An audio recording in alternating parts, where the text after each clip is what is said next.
মালিক, এই আমার বাবা মা জন্ম দেওয়ার পর থেকে নিয়ে বড় হওয়া পর্যন্ত যতটুকু খেদমত আমাদের করছে, একটা মা বুঝে সন্তানকে লালন পালন করার কতটুকু জ্বালা যন্ত্রণা। 8 মাস 9 মাস 10 মাস 10 দিন পর্যন্ত সন্তানকে পেটের মধ্যে ধারণ করে মা, আর সন্তানটা জন্মগ্রহণ করার পরে বায়োমিল ল্যাকটোজেন দুধ কিনতে কিনতে বাবার পকেট খালি।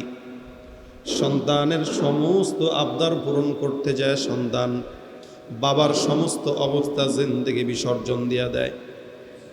আল্লাহ পাক রব্বুল আলামিন এই কারণে বলেন, তোমরা যখন নামাজের মধ্যে দোয়া করবা, মালিকের কাছে দুহাত তুলে ডাক দেয়া বলো, আল্লাহ, এই মা বাবা যেভাবে আমাদেরকে ছোট্টবেলায় লালন পালন করেছে, মালিক তুমি তাদেরকেও সেইভাবে দয়া করো যেভাবে তারা ছোটবেলায় আমাদেরকে দয়া করেছে।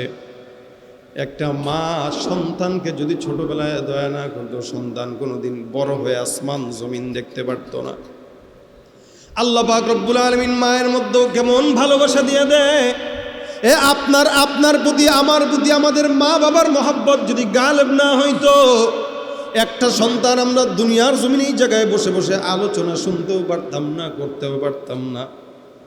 একটা মা যখন ঘুমায়, সন্তান বয়স মাত্র 2 মাস 1 মাস বা 10 দিন 5 দিনের বাচ্চা, খুব বুঝবেন এই সন্তানটা যখন মায়ের কাছে থাকে, এই সন্তানটা যখন মায়ের কাছে ঘুমায়, ছোট্ট একটা বাচ্চা মাত্র এতটুকু 2.5 কেজি 3 কেজি ওজনের একটা বাচ্চা হইল, মা এতদিন পর্যন্ত ঘুমাইতে পারে নাই।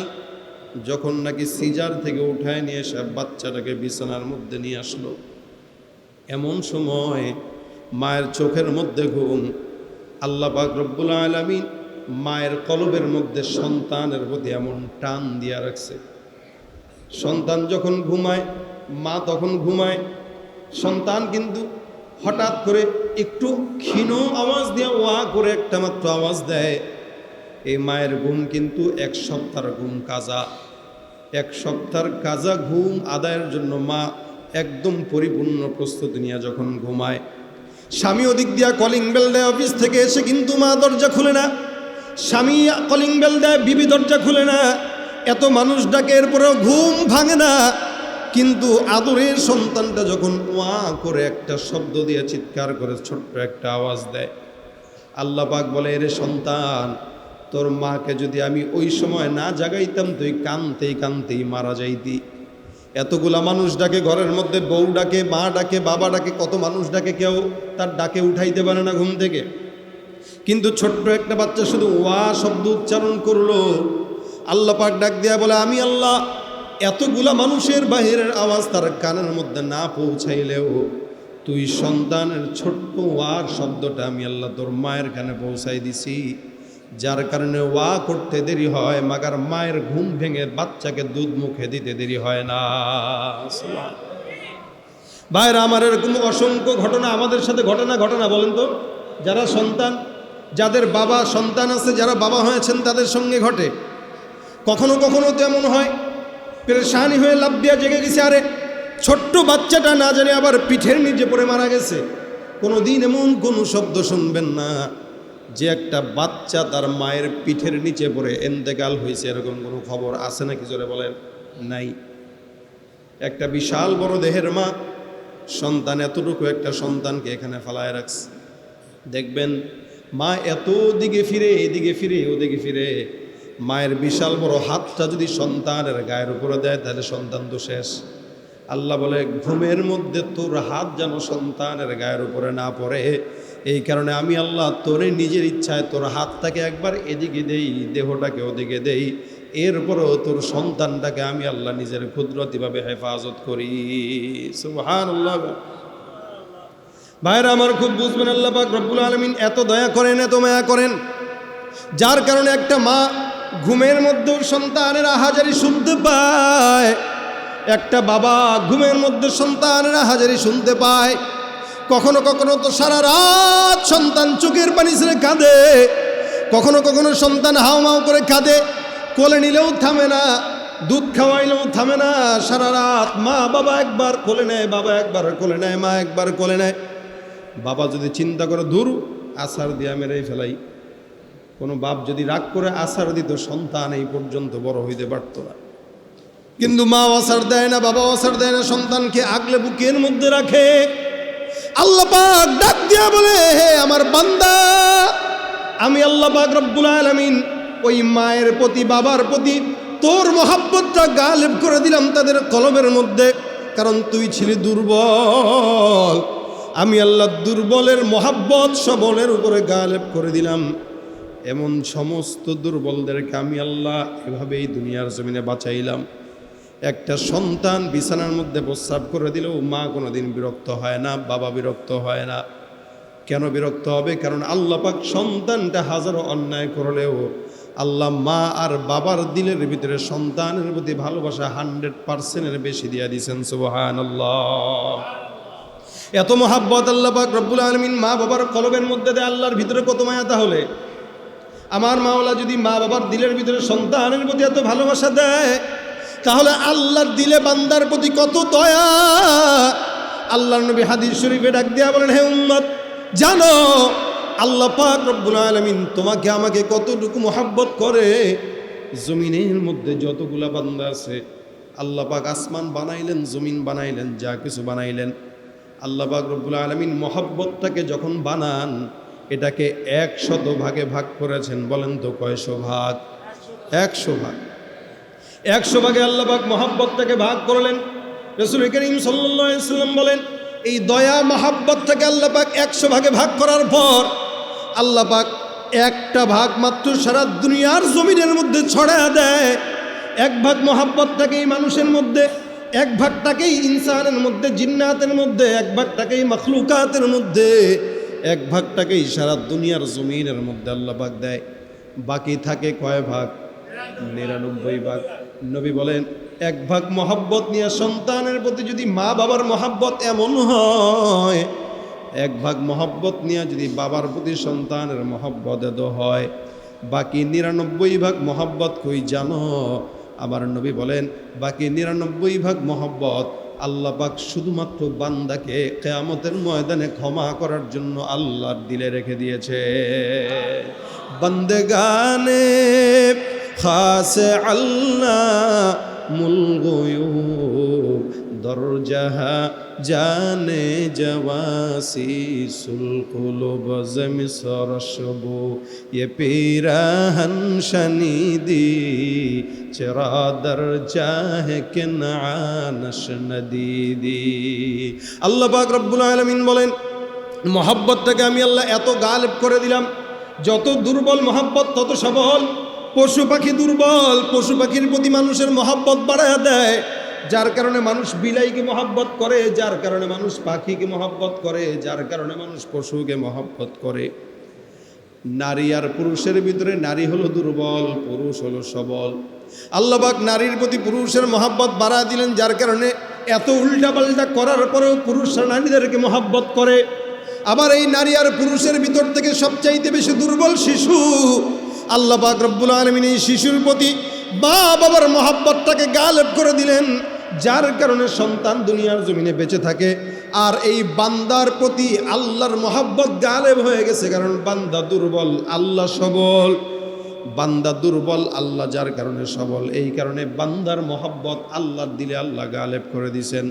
এই কারণে বান্দা হাজারো অন্যায় করলেও আমার আল্লাহ পাক রব্বুল আলামিন ওই বান্দাকে ক্ষমা করেন কি করেন না? আল্লাহ পাক এই কারণে বলেন, যেহেতু বান্দারা তোমরাও মাদেরকে মহাব্বত করো, ভালোবাসো, বাবাকেও ভালোবাসো, মা বাবা যেহেতু তোমাদেরকে এত মহাব্বত করে বড় করলেন, এই জন্য তোমরা তোমাদের ডানাটাকে তাদের উপরে বিছায়া দাও, রহমতের ডানাকে। আর নামাজের মধ্যে যখন পড়বা, আল্লাহর কাছে দুহাত তুলে চোখের পানি ছেড়ে কেঁদে কেটে বলো, রব্বির হামহুমা কামা রব্বায়ানি সগীরা, রব্বির হামহুমা কামা রব্বায়ানি সগীরা। আয় আল্লাহ, তুমি আমাদের মা বাবাকে দয়া করো, যদি দুনিয়ার জমিনে বেঁচে থাকে দয়া করো, যদি কবরে চলে যায় দয়া করো, দুনিয়াতে থাকলে সুস্থ রাখো, দুনিয়াতে থাকলে সেবা শুশ্রূষা যেন করতে পারি সেই তৌফিক দাও। আর যদি কবরে চলে যায়, ইন্তেকাল করে, আল্লাহ কবরে যাওয়ার সাথে সাথে তুমি জান্নাতের ফায়সালা করে দাও, বলেন আমিন। এখানে কবরস্থান আসেনি আশেপাশে, পাশেই মসজিদে অসংখ্য মানুষ আছে যাদের কবরে মা বাবা আছে। যাদের মা বাবা দুনিয়ার জমিনে নাই তারা বুঝে মা বাবার খেদমত কি জিনিস। এক সময় চাকরি করে নাই, মা বাবা যখন ছিল তখন চাকরি পায়ও নাই, কত ইচ্ছা ছিল মা বাবাকে খেদমত করবে। এদিক দিয়ে মা বাবা কবরে চলে গেছে, চাকরিও হয়ে গেছে। এখন প্রথম বেতন আনছে, বেতনে নেই 50,000 টাকা বেতন, কিন্তু ঘরের মধ্যে মা নাই। শাড়ি একটা কিনবে, মাকে গিফট করবে, ঘরের ভিতরে তাকায় দেখে মা নাই, কি করবে? আফসোস। আল্লাহ পাক রব্বুল আলামিনের হাবিব বারবার শিখাই দিয়েছেন, বান্দা এই কারণে মায়ের খেদমত বেশি বেশি করো।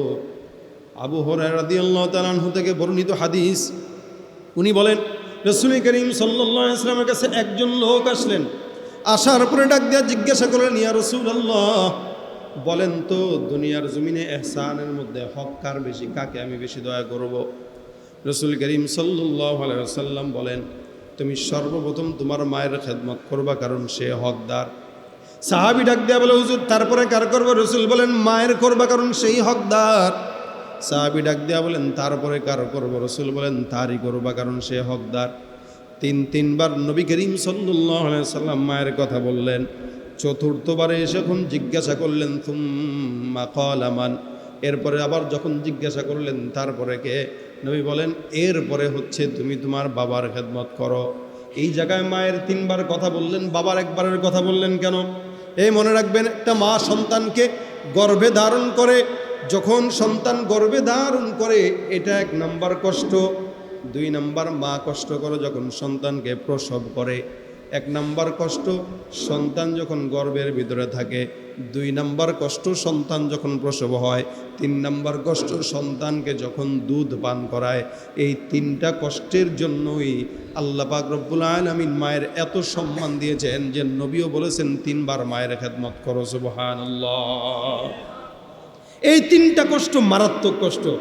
পেটে ধরাও মারাত্মক কষ্ট, প্রসব করাও মারাত্মক কষ্ট, দুধ পান করানো মারাত্মক কষ্ট। কতটা কষ্ট একটা মা বুঝে দুধ পান করতে যায় সন্তান কি কাহিনী করে। এরকমও তো হয় মাদের স্তন পর্যন্ত কামড়ে ছিঁড়ে ফেলে। আপনি সহ্য করবেন আপনার কোনো অঙ্গ প্রত্যঙ্গ যদি কামড়ায় কেউ ছিঁড়ে? তাও সেন্সিটিভ জায়গা। এই 3টা জায়গায় রাসূল করিম সাল্লাল্লাহু আলাইহি ওয়াসাল্লাম, একটা মা যেহেতু কষ্ট করে, নবী বলেন 3বার খেদমত করো। প্রথমে 1বার, তারপরে 1বার, তারপরে 1বার, এরপরে কার? এরপরে বাবার। কেন? তোমার বাবা কোনো কষ্টই করে নাই, খালি সন্তানটাকে তার মায়ের তার বিবির গর্ভে দিয়ে দিয়েছে। এরপরে যেটা করছে লালন পালন করতে যা যত টাকা পয়সার আঞ্জাম আছে এগুলো তোমার বাবা দিয়েছে। যেহেতু এগুলো করেছে তার হক আছে, এই কারণে তুমি তার খেদমত করবা। কতবারে? চতুর্থবারে। আগে 3বার তুমি তোমার মায়ের খেদমত করবা, চতুর্থবারে যায় তুমি তোমার বাবার খেদমত করবা। কোনোদিন যদি মায়ের খেদমত করতে যায় এক সাহাবী হইতে যেও সাহাবী হন নাই, এমন একজন লোক ছিলেন যার নাম আপনারা কেউ বলতে পারবেন কি? ওয়াইস আল কারনি। ওয়াইস আল কারনি সাহাবী হতে যেও হন নাই, রাসূলকে চিঠি লিখলেন, ইয়া রাসূলুল্লাহ, আমি আপনার সঙ্গে সাক্ষাৎ চাই। নবী বলেন, তোমার মা তো জীবিত, মা তো অসুস্থ, আমি নবীর সঙ্গে সাক্ষাতের চাইতে তুমি মায়ের খেদমত বেশি তোমার প্রয়োজন। সুবহানাল্লাহ ওয়া বিহামদিহি। রাসূলের সাথে সাক্ষাতের চাইতে মায়ের খেদমতটা বেশি প্রয়োজন। নবী বলেন, দরকার নাই, আগে মায়ের খেদমত করো। তুমি তোমার মায়ের খেদমত আগে করো, তোমার মা তোমার আগে। ওয়াইজাল কারণী মায়ের খেদমত করতে যায়, নবীর দিদার লাভ করতে পারেন নাই। নবী আমার ডাক দেয়া বলেন, ওমর আমার সঙ্গে সাক্ষাৎ করতে যায় পারে নাই। কে? ওয়াইজাল কারণী। তুমি তার সঙ্গে যদি কোনোদিন দেখা হয়, এত বড় বুজুর্গ ওয়াইজাল কারণী। নবী বলতেছেন, কখনো ওয়াইজাল কারণীর সঙ্গে যদি ওমর তুমি দেখা করো, আমি নবী বললাম তুমি তার কাছ থেকে দোয়া নিবা। কেন? ওমর তুমি যদিও সাহাবী, কিন্তু ওয়াইজাল কারণী সাহাবী না হতে পারলেও আল্লাহর কাছে ওয়াইজাল কারণীর দাম অনেক গুণে বেশি। সুবহানাল্লাহ। কেন? শুধুমাত্র মায়ের খেদমত। এজন্য রাসূল তার নিজের চাদর খুলে দিয়ে দিয়েছেন ওয়াইজাল কারণীকে। ওমর দেখা হইলে আমার গায়ের চাদরটা তারে দিও, কারণ সে তার মাকে খুশি রাখছে। যে মাকে খুশি রাখে আল্লাহ সম্পূর্ণ তার উপরে খুশি হয়ে যায়। এই আল্লাহরে খুশি করতে চান তো আপনারা? ইনশাল্লাহ সবাই এখানে মায়ের ভক্ত, যুবকরা সবাই মায়ের ভক্ত, মুরব্বীরা সবাই মায়ের ভক্ত, কিন্তু খেদমতের জায়গায় আসলে বোঝা যায় কে কতটুকু। দেখেন একটু যদি খালি এদিক সেদিক হয় জাহান্নাম ছাড়া উপায় নেই। এই ফ্লাস নিবা, একটু যদি খালি এদিক সেদিক হয় মায়ের খেদমতে। রসুল সাল্লাল্লাহু আলাইহি সাল্লাম, মনোযোগ দেন এদিকে, রসুল সাল্লাল্লাহু আলাইহি সাল্লাম এক জায়গায় একদিন যাচ্ছেন, দেখেন চতুর্দিকে কবরস্থান। রসুল গেছেন কবরস্থানে, এরকম কবর আছে, কবরগুলোতে বেশি বেশি যাবেন, গেলে মৃতদের কথা স্মরণ হয়, কবরের ভয় দিলে লাগে। কবরস্থান বেশি বেশি হওয়া দরকার। আমাদের দেশে 10 গ্রাম মিলে একটা কবর, একটা কবরস্থান, এটা কোনো কথা হইল? 5 গ্রাম মিলে একটা কবরস্থান কেন? প্রত্যেক গ্রামে গ্রামে একটা কবরস্থান থাকা দরকার। গড় গ্রামে গ্রামে, বরঞ্চ প্রত্যেকটা মহল্লায় মহল্লায়, মসজিদের পাশে পাশে একটা একটা করে কবরস্থান রাখেন। কারণ মানুষ তো অনেক, ওই মরছে কোন জায়গায়, কবর দেয় আরেক জায়গায়, কারণ কবরস্থান নাই। কবর যত বেশি থাকবে মানুষ তত দেখবে, মরণের কথা তত স্মরণ হবে। রসুল কবরের পাশে হাঁটতেছেন, হাঁটতেছেন হাঁটতেছেন, হঠাৎ করে জিয়ারত করতেছেন, তো হঠাৎ করে এক কবরের সামনে যায় নবী আমার দাঁড়ায় গেলেন। নবী আমার কবরের সামনে দাঁড়ায় যান, দাঁড়ায় যায় চোখের পানি ছেড়ে কান্দলেন। কান্নার পরে আসমানের দিকে 2 হাত তুলে ডাক দেয়া বলে, আল্লাহ, এই কবরওয়ালার কবরের মধ্যে তুমি আযাব দিতেছ, এই কবরের ভিতরে আযাব হওয়ার কারণ কি মালিক? আমি নবী দোয়া করলাম কবরের আযাবটা আল্লাহ তুমি কমায়া দাও। আচ্ছা বলেন তো, নবী যদি দোয়া করে কবরের আযাব কমানোর জন্য, মাফ হবে কি হবে না? সন্দেহ আছে? রসুল দোয়া করছেন, মালিক তুমি কবরের আযাব মাফ করে দাও। আয় হায়, নবী আসমানের দিকে তাকায়, কবরের আযাব দূর হয় না। নবী আমার আবার দোয়া করে, আল্লাহ, এই কবরের আযাবটা তুমি কমায় দাও। এরপরেও কবরের আযাব যায় না। রাসূল করিম সাল্লাল্লাহু আলাইহি সাল্লাম পেরেশান। কিছুক্ষণ পর হাও মাও করে নবী আমার কেঁদে সাহাবাদেরকে ডাক দেয়া বলেন, হ্যাঁ সাহাবা একরাম, না না, আসমানের মালিক আমি নবীর দোয়াটাও কবুল করতেছেন না। আমি নবী দোয়া করতেছি, আসমানের মালিক আমার দোয়াটাও কবুল করেন না। এ সাহাবা একরাম, তোমরা যাও মদিনার মধ্যে কার কার কবর এই জায়গায় আছে, ওই সমস্ত বাসা বাড়িতে যা খবর নাও, আর সমস্ত গার্জিয়ানদেরকে বলে দাও তারা যেন এই জায়গায় চলে আসে। যার যার আত্মীয়দের কবর আছে তারা যেন তাদের আত্মীয়দের কবরের সামনে দাঁড়ায় যায়। সমস্ত মানুষদেরকে খবর দেওয়া হলো, নবী আমার বলেছেন এই জায়গায় এই কবরস্থানের মধ্যে যাদের যাদের কবর আছে, তোমরা কারা, সবাই তোমরা এই জায়গায় চলে আসো, যার যার কবরের সামনে দাঁড়ায় যাও। কারো যদি মায়ের কবর থাকে সে যেন তার মায়ের কবরের সামনে দাঁড়ায়, কারো যদি বোনের কবর থাকে বোনের কবরের সামনে দাঁড়ায় যায়, কারো যদি দাদার কবর থাকে দাদার কবরের সামনে দাঁড়ায় যায়। প্রত্যেকেই যেন তার আত্মীয় স্বজনের কবরের সামনে দাঁড়ায় যায়। সবাই এই জায়গায় দাঁড়াইলো, প্রত্যেকে এই জায়গায় আসলো, এক একজন কবরের সামনে দাঁড়ায়। কিন্তু নবী আমার তাকায় দেখেন, যেই কবরের মধ্যে আযাব, এই কবরের সামনে একটা মানুষও নাই, কেউ দাঁড়ায় না। নবী আমার আরো বেশি পেরেশান হয়ে গেছে, হায় হায়, আমি নবী দোয়া করলাম, দোয়া কবুল হইল না। এই জায়গায় এমন কোন ব্যক্তির কবর যেই কবরের মধ্যে আল্লাহ পাক এরকম আযাব দিতেছেন, এটা একটু আমার জানা দরকার। হায় হায়, এই কবরের সামনে একজনও আসলো না, এখন আমি নবী কি করব? হঠাৎ করে তাকায় দেখে দূর থেকে একটা বৃদ্ধা মহিলা লাঠির মধ্যে ভর দিয়া দিয়া সামনে আগায়। নবী আমার ডাক দিয়া বলতেছেন, বুড়িমা, এই কবরটাকে আপনি চিনেন কিনা? বুড়ি ডাক দিয়া বলতেছে, হ্যাঁ, এটা আমার সন্তানের কবর।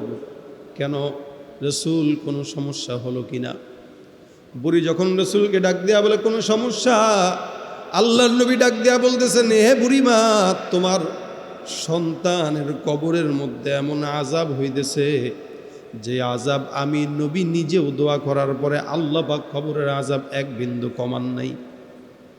তুমি একটু তোমার বুড়িমা তোমার সন্তানের ব্যাপারে বলো। এই রাসূলের মুখে এই কথা শোনার পর বুড়ি মায়ের মুখের মধ্যে হাসি, ডাক দেয়া বলতেছে, আল্লাহ তুমি উত্তম কাজটাই করছো। নবী আমার চিৎকার দিয়ে ডাক দেয়া বলে, বুড়ি তুমি কি বলতেছো? আমি নবী যদি তোমাকে দেখাইতে পারতাম এই বাচ্চাটার কবরের মধ্যে এমন কোন আযাব, যে আযাবটা তুমি একটা নজরের জন্য যদি দেখতা তুমি বুড়ি পাগল হয়ে যাইতা। তুমি আরো খুশি হওয়ার বিকল্পে তুমি তো দুঃখ হওয়ার কথা, তুমি কেন খুশি হইলা তুমি একটু বলো। বুড়ি ডাক দেয়া বলতেছেন, এটা আমার যেই কষ্ট দিছে ওই কষ্টের পরে কবরের মধ্যে জান্নাত পাবে এটা আমি কোনোদিনও কল্পনা করি না। আমি আল্লাহর কাছে দোয়া করি আল্লাহ এটা জাহান্নামেই দেখ। নবী আমার পেরেশান হয়ে গেলেন। রাসূল ডাক দেয়া বলতেছেন, হায় হায়, আমি নবী বেঁচে থাকা অবস্থায় আমার সামনে একজন জাহান্নামে জ্বলবে, আমি চোখে দেখতে পাই, এটা তো কোনোদিন সম্ভব নয়। বুড়ি আল্লাহর কাছে এবার রাসূল ডাক দেয়া দোয়া করে, আল্লাহ আমি যে আযাবটা নিজের চোখে দেখলাম এই আযাবটা বুড়ির চোখে একটা বারের জন্য হলেও তুমি দেখায়া দাও। আল্লাহর নবী দোয়া করে দিলেন, আল্লাহ এই বুড়িটাও যেন তার সন্তানের আযাব দেখে। কারণ মা বাবা সন্তানের প্রতি যতই রাগ করুক না কেন, সামনাসামনি সন্তান বিপদে পড়বে এই দৃশ্য কোনোদিন মা বাবা সহ্য করতে পারবে না।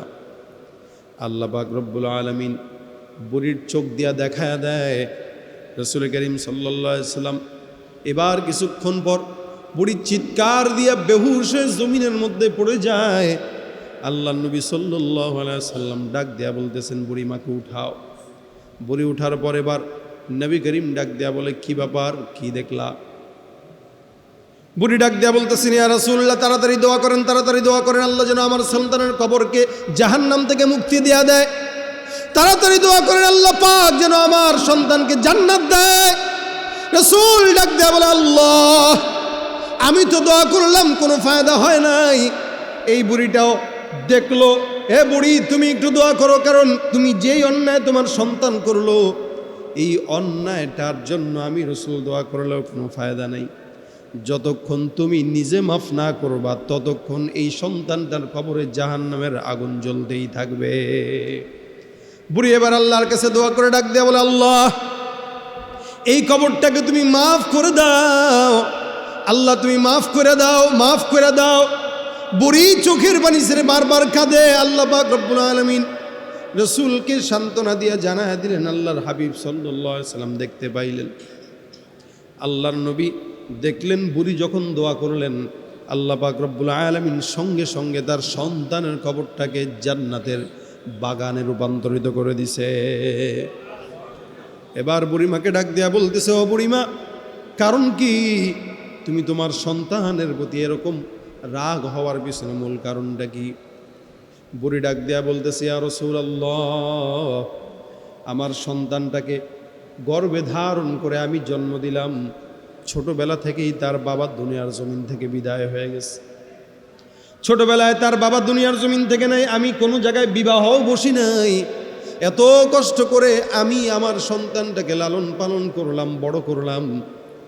এই সন্তানটাকে যখন আমি নবী বিয়ে দিলাম, দেখেন সন্তানরা এই জায়গাটায় ভুল করে, মা বাবা কষ্ট করে লালন পালন করে, সন্তান বিয়ে করার পর কোন বাড়ির সুন্দরী রমণীকে ঘরের মধ্যে এনে নিজের আপন মা বাবার সঙ্গে খারাপ ব্যবহার করতেও দ্বিধা করে না, ঠিক কিনা? হ্যাঁ, বুঝেন নাই মনে হয় কথা? সন্তানকে মা বাবা বড় করলো, আর কোন জায়গার কোন মেয়েকে ঘরে আনার পরে এবার মা বাবা হয়ে যায় পর, বউ হয়ে যায় সবচাইতে আপন। বউ বলে পাতিল আলাদা করো, ঘর আলাদা করো, বাস যা মন চায় বউ বলে। আর সন্তানও ঘর জামাইয়ের মতো বউয়ের সমস্ত কথা শুনে মা বাবাকে বৃদ্ধাশ্রমে পাঠায়। এমনও মানুষ আছে, সন্তান আছে যারা বিসিএস ক্যাডার, সিভিল ইঞ্জিনিয়ার, বিশাল বড় MBBS ডাক্তার, নিজের ঘরে অসংখ্য মানুষকে পালতে পারে, কিন্তু বৃদ্ধ মা বাবাকে পালতে পারে না, বৃদ্ধাশ্রমে পাঠায় দেয়। অসংখ্য মানুষ আছে নিজের ঘরের একটা কোণে আপন মায়ের জায়গা হয় না, আপন বাবার জায়গা হয় না। এই মহিলাটা ডাক দিয়ে বলতেছেন, আমি আমার সন্তানটাকে লালন পালন করলাম, বিয়ে করে বউটারে ঘরের ভিতরে আনলাম। হঠাৎ করে একদিন আমি দেখলাম, আমি তো কানে একটু কম শুনি কারণ মুরব্বী মানুষ, তাকায় দেখলাম আমার ছেলের বউ আমার ছেলের কানে কানে যেন কি বলল। ছেলের কানে কানে ডাক দিয়া কি বলল আমি শুনি নাই। এরপরে আমার সন্তান কোনো কথা ছাড়া আমার সামনে আসলো। আমার ছেলের কানে কানে যখন এটা সেটা বললো, আমার ছেলেটা আমার সামনে আসার পর আর কোনো কথাবার্তা ছাড়া মানে পিটানো শুরু করে দিল। নাউযুবিল্লাহ। আমার সন্তানটা যখন আমাকে আঘাত দিল, আঘাত দিতে দিতে ঘরের মধ্যে আমাকে ফেলে দেয়। ইয়া রাসূলুল্লাহ, আমি বুঝি নাই আমার সন্তান কেন আমাকে মারলো। আল্লাহর কাছে দোয়া করলাম, আল্লাহ, যেই নালায়েক সন্তান আমি মায়ের গায়ের মধ্যে হাত দিল, ওই সন্তানের কবরটাকে তুমি জাহান্নাম বানায় দিও। আল্লাহর নবী ডাক দেয়ার বলতেছে, হে মা, আল্লাহর কাছে মায়ের দোয়া আর আসমানের মাঝখানে কোনো পর্দা থাকে না। একটা মা দোয়া করতে দেরি হয়, সন্তানের জন্য দোয়া কবুল হতে দেরি হয় না। আপনি যখন দোয়া করলেন আল্লাহর কাছে, আল্লাহ আমার সন্তানকে বিচার করো, আল্লাহ পাক বিচার করতে যায় কবরের মধ্যে আযাব দেয়। এখন আপনি মাফ করছেন তো আল্লাহ পাকও তাকে মাফ করে দিছে। সুতরাং কেউ যদি তার মাকে কষ্ট দেয়, দুনিয়ার সমস্ত মানুষকে খুশি রাখে কোনো লাভ নাই, লাভ নাই, লাভ নাই। মাকে কষ্ট দিবা, যত বড় বুজুর্গ হও, যত বড় পীর হও, যত বড় পীরের মুরিদ হও, যত বড় বক্তা হও, যত বড় চেয়ারম্যান মেম্বার হও, মা যদি কষ্ট পায়, সারা দুনিয়ার মানুষ মিলে দোয়া করলেও কবরে জান্নাতের বিছানা নয়, জাহান্নামের আগুন ছাড়া কপালে কিছু জুটবে না। এই জন্য ভাইরা আমার, মায়ের খেদমতের বিকল্প কোনো কিছু নয়। আল্লাহ পাক রব্বুল আলামিন বলেন, বেশি বেশি মায়ের খেদমত করো। মা তোমাদেরকে যেভাবে ছোটবেলায় বড় করেছে, লালন পালন করেছে, সেভাবে তোমরা লালন পালন করো। আল্লাহ পাক রব্বুল আলামিনের হাবিব কিবরিয়া মুহাম্মদুর রাসূলুল্লাহ সাল্লাল্লাহু আলাইহি সাল্লাম বলেন, তুমি তোমার জান্নাত কোনো পীরের দরবারে যায় খোঁজা দরকার নাই। আল্লাহর নবী বলেন, আল জান্নাতু তাহতা আকদামিল উম্মাহাত। একটা মা ঘরের মধ্যে আছে, মায়ের খেদমত করো, কারণ ওই মায়ের পায়ের নিচে আল্লাহ পাক তোমার জান্নাত রেখে দিয়েছেন। সুবহানাল্লাহ। মায়ের পায়ের নিচে আল্লাহ পাক জান্নাত রাখছেন। সুতরাং মা এটা অনেক বড় ফজিলতপূর্ণ একটা সম্পদ। এই সম্পদকে যদি কেউ কাজে লাগায়, আল্লাহ পাক রব্বুল আলামিন দুনিয়াও জান্নাত দেয়, আখিরাতেও জান্নাত দেয়। দুনিয়ার জান্নাত মানে দুনিয়ার জমিনে শান্তি। আমাদের ওস্তাদরা বলতেন, এই দুনিয়াতে যদি কেউ বড় হইতে চায়, আমাদের ওস্তাদরা দর্শের মধ্যে বলতেন, দুনিয়াতে যদি কেউ ধনী হতে চায়, ধনী, অবশ্যই সে যেন তার মায়ের খেদমত করে, বাবার খেদমত করে। টাকা বাড়াইতে চান, বড়লোক হতে চান, এমএলএম ব্যবসার পিছনে ছুটেন না, কোটি কোটি টাকা নিয়ে পলাবে, তারপরে মানুষের দুয়ারে দুয়ারে ভিক্ষুকের মতো ঘুরবেন। যেমন পলায় কোটি কোটি ব্যবসা, আপনাকে লোভ দেখায় দিবে, সেই দিবে, দেখায় দেখায় দৌড়াইতেছে, আপনি ওখানে শান্তি খুঁজেন টাকা বড়লোক হওয়ার জন্য। ওই সমস্ত জায়গায় দৌড়ায়েন না। বড়লোক হতে চান, পকেটে টাকা নাই, যা আছে তা দিয়া মায়ের জন্য কিছু কিনে নিয়ে যান। মায়ের খেদমতে কিছু পেশ করেন, শাড়ি কিনেন, একটু মায়ের জন্য ফল কিনেন। তো কেউ যদি মা বাবার খেদমতে তার টাকা খরচ করে, তা আল্লাহ পাক দুনিয়াতে তাকে ধনী বানায় দেয়। এটা আমরা দেখছি আমাদের তাজরিবা। এটা যারাই মায়ের খেদমত করেছে, আল্লাহ পাক দুনিয়াতে কোনো জায়গায় তাকে আটকায় নেই, যারাই মায়ের খেদমত করছে। আর যে মায়ের খেদমত বাদ দিছে, জায়গায় জায়গায় বড়লোক হওয়ার জন্য চিন্তা করছে কিন্তু পারে নাই। জিনিস দুইটা, একটা হয়তো বড়লোক হইবেন, দুনিয়াতে মায়ের খেদমত করবেন। আর যদি কেউ বুজুর্গ হইতে চায়, সেজন্য ওলামা একরামের খেদমত করবেন। ওলামা একরামের খেদমত আপনাকে আমলের তবকা বাড়ায় দিবে, আর মা বাবার খেদমত আপনার টাকার বরকত বাড়ায় দিবে। তা আমাদের দুনিয়াতে যদি কারো টাকাও থাকে, আবার আমলও থাকে, তাহলে তার কোনো কিছুর দরকার নাই। কি বলেন, ঠিক না? টাকাও থাকলো, আমলও থাকলো, এক একটা এক এক জিনিসের মাধ্যমে আসে। আহলুল্লাহ, ওলামা একরামদের খেদমত করবেন, আল্লাহ পাক আমলের তারাক্কি বাড়ায় দিবে। মা বাবার খেদমত করবেন, সম্পদের তারাক্কি বাড়ায় দিবে। আমি নিজের জিন্দগিতে দেখছি, আমার যখন আমি ছাত্র জামানা থেকে আমার স্বভাব ছিল, আমার যখন পকেটে টাকা থাকতো না, আমি এই নিয়তে আম্মার জন্য কিছু কিনে নিয়ে যেতাম যে আমার পকেটে আল্লাহ টাকা দিবে।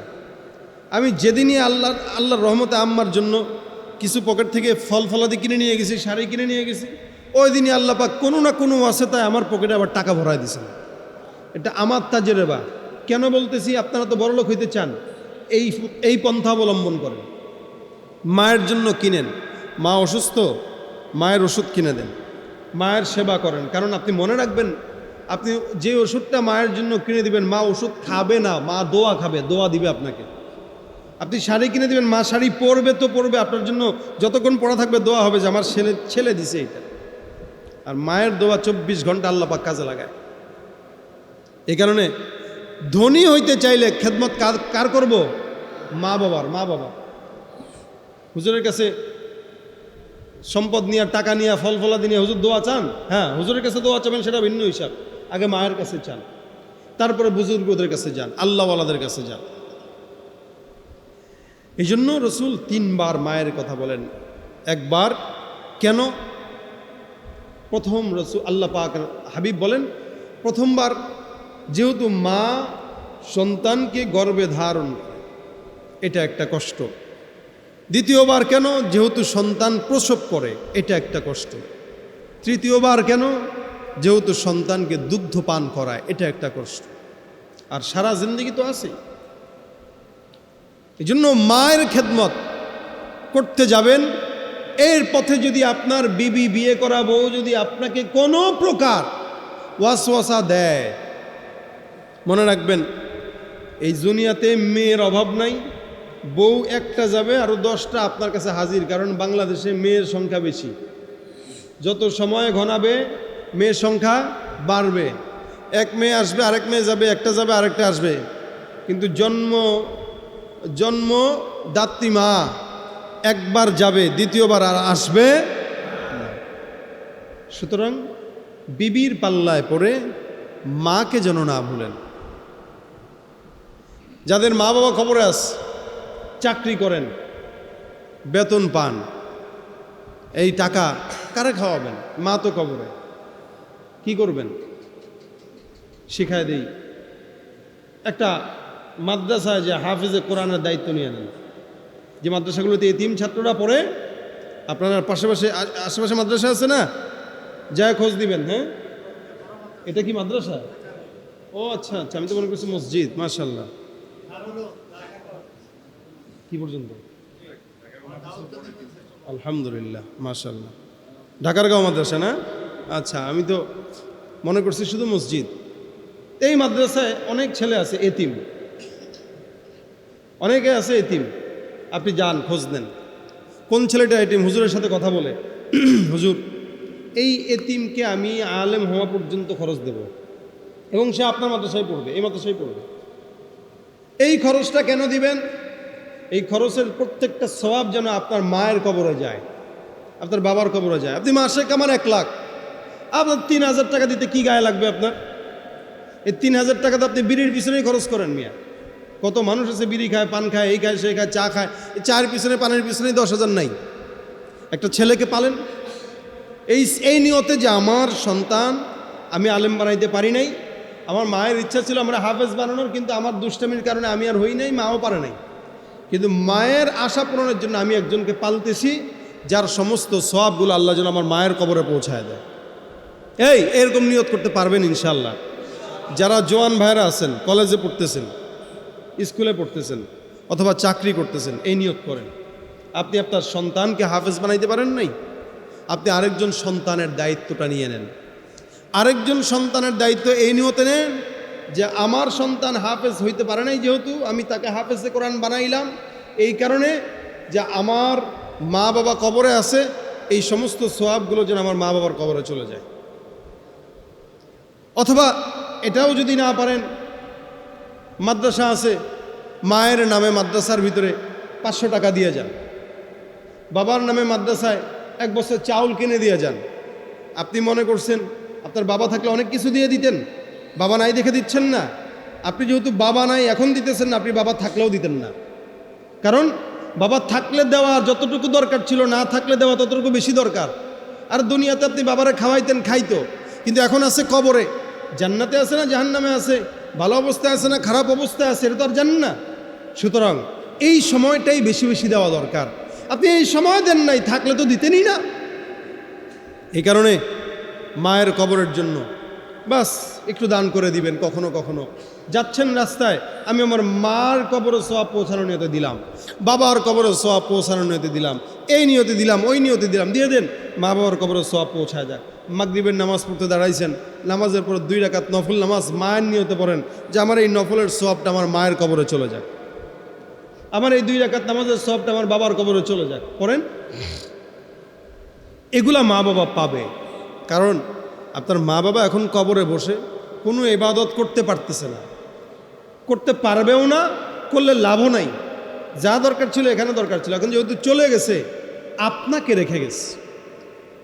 আপনি যদি গুনাহ করেন, আপনি যদি সিগারেট খান, আপনি যদি জেনা করেন, আপনি যদি গানের প্যান্ডেল করেন, আপনি যদি খারাপ কাজ করেন, এই সমস্ত খারাপ কাজের একটানা বদফল আপনার মা বাবার কবরে যাবে। আপনার মা বাবা আপনারে ভালো শিক্ষায় শিক্ষিত করতে পারে নাই। এই জন্য চিন্তা করবেন যাদের মা বাবা কবরে আছে, যে আমি আমার মা বাবার কবরে সওয়াব পৌঁছাইতে চাই, আমি আমার মা বাবার কবরে নেকি পৌঁছাইতে চাই।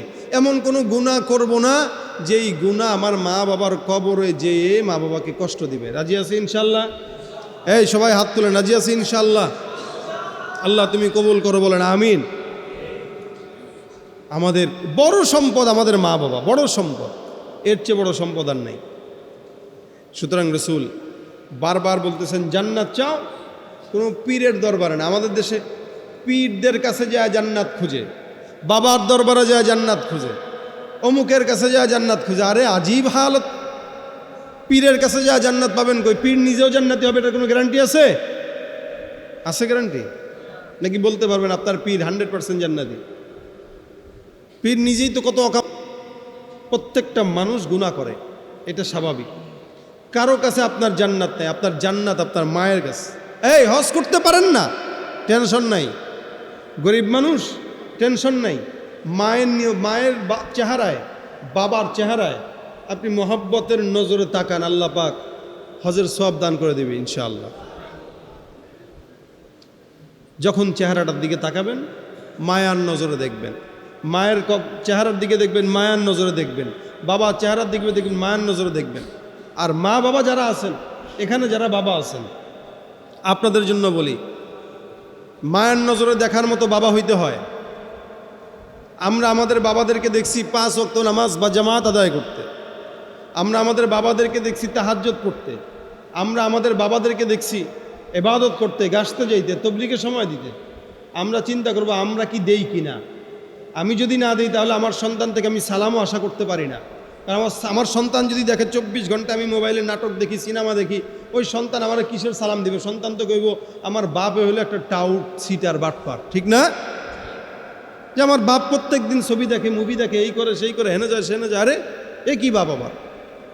এই কারণে বাবার মতো বাবা হওয়া চাই, তাহলে সন্তানের কাছে সম্মানও পাবেন, সন্তানের জন্য আপনার দোয়াও কবুল হবে। তা আমরা আমাদের জান্নাত খুঁজবো আমাদের মায়ের পায়ের নিচে। কার পায়ের নিচে বলেন? খেদমতের মাধ্যমে আমাদের মায়ের পায়ের নিচে আমাদের জান্নাত খুঁজবো। রাজি আছি ইনশাল্লাহ? মা বাবার খেদমত করতে রাজি আছি ইনশাল্লাহ? সবাই জোরে সরে আমরা একটা আওয়াজ দেয়া বলি, নারায়ে তাকবীর, আরো জোরে, লিল্লাহে তাকবীর।